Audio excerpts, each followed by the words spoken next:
Good morning students. Class 8 chapter 5 civics. आज हम civics के चैप्टर 5 का ये टॉपिक डिस्कस करने जा रहे हैं। आपका टॉपिक है unpopular and controversial laws. Not all the laws pass by the parliament are popular. देखो, जो भी लॉज हम सब जानते हैं कि हिंदुस्तान में या गवर्नमेंट के 3 डिफरेंट ऑर्गन्स हैं, legislature, executive and judiciary. Law making का जो काम है वो लेजिस्लेचर का है। लेजिस्लेचर यानी पार्लियामेंट। पार्लियामेंट हर साल बहुत सारे कानून हैं जो पार्लियामेंट के द्वारा पास किए जाते हैं, लेकिन सारे ही लॉ पॉपुलर नहीं होते। When people feel that a law violates their expectation or is unfair, it become unpopular.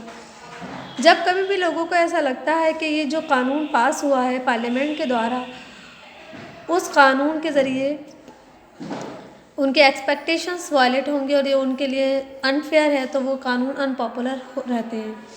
Such law often become a controversial and result in a great deal of Führer.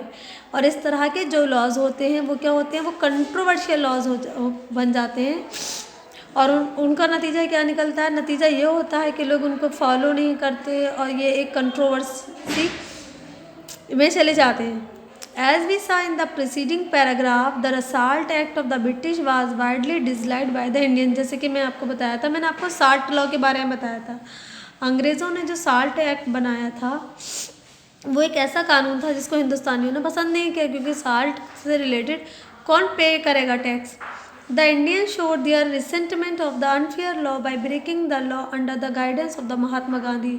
हिंदुस्तानियों ने क्या किया था कि salt law को तोड़ने के लिए उन्होंने महात्मा गांधी की लीडरशिप में जो डांडी मार्च तक वो लोग पैदल चल के गए थे और नमक तैयार करके समंदर के पानी से इस साल्ट लॉ को तोड़ा था। Independent India has also seen its fair share of controversies over unpopular bill and laws.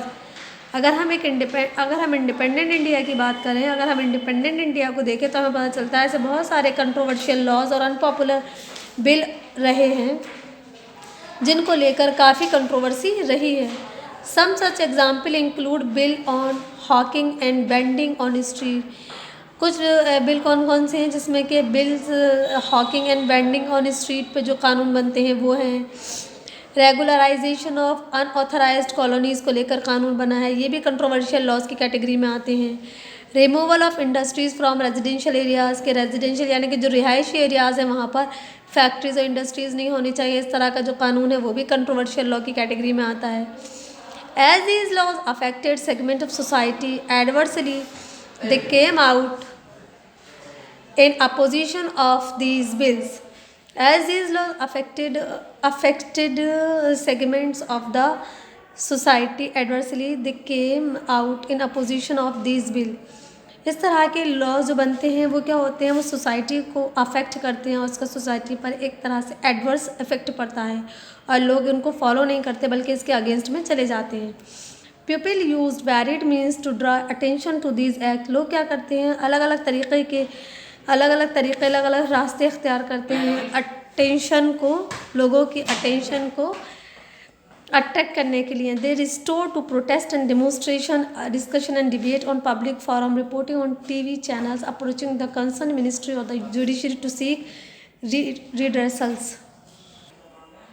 They restore to protest and the demonstration, जब लोग किसी कानून के अगेंस्ट में होते हैं, लोगों को लगता है कि वो उस कानून से उनकी किसी भी तरह की एक्सपेक्टेशन वायलेट हो रही है, तो वो उसके अगेंस्ट में चले जाते हैं और उसके अगेंस्ट में जाते हैं तो वो किस तरह से अपना उस लॉ के अगेंस्ट में अपना जो उनकी जो वो फील करते हैं अगेंस्ट में, वो किस तरह से शो करते हैं, प्रोटेस्ट करते हैं, डिमोन्स्ट्रेशन करते हैं, डिबेट्स और डिस्कशंस होते हैं टीवी पर, पब्लिक फोरम्स में, न्यूज़ चैनल्स पर, और इस तरह से वो अपने उस लॉ को लेकर जो लोगों का जो अटेंशन होता है अगेंस्ट में, वो इस तरह से इन तमाम प्लेटफॉर्म्स का इस्तेमाल करके गवर्नमेंट तक, मिनिस्ट्री तक अपनी बात को पहुंचाते हैं। The active participation of citizen has thus resulted in the making as well as scrapping of the law.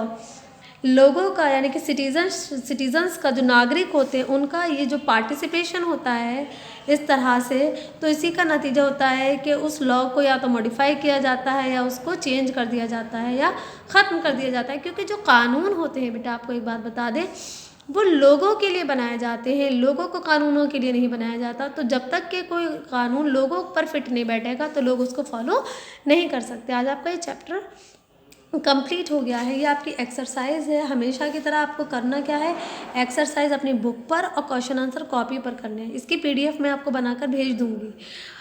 Question answer जो मैं आपको करवाती हूँ आपको वही करना है। मैं सब पे टिक कर दूंगी जो जो मुझे करवाने होंगे, और अगर कोई मुझे नहीं करवाना होगा तो मैं उसको क्रॉस कर दूंगी क्वेश्चन आंसर को। तो इसलिए आप परेशान बिल्कुल ना हो। एक्सरसाइज अपनी बुक पर करिएगा, क्वेश्चन आंसर अपनी कॉपी पर करिएगा। नेक्स्ट चैप्टर हम नेक्स्ट वीडियो में डिस्कस करेंगे। Thank you very much.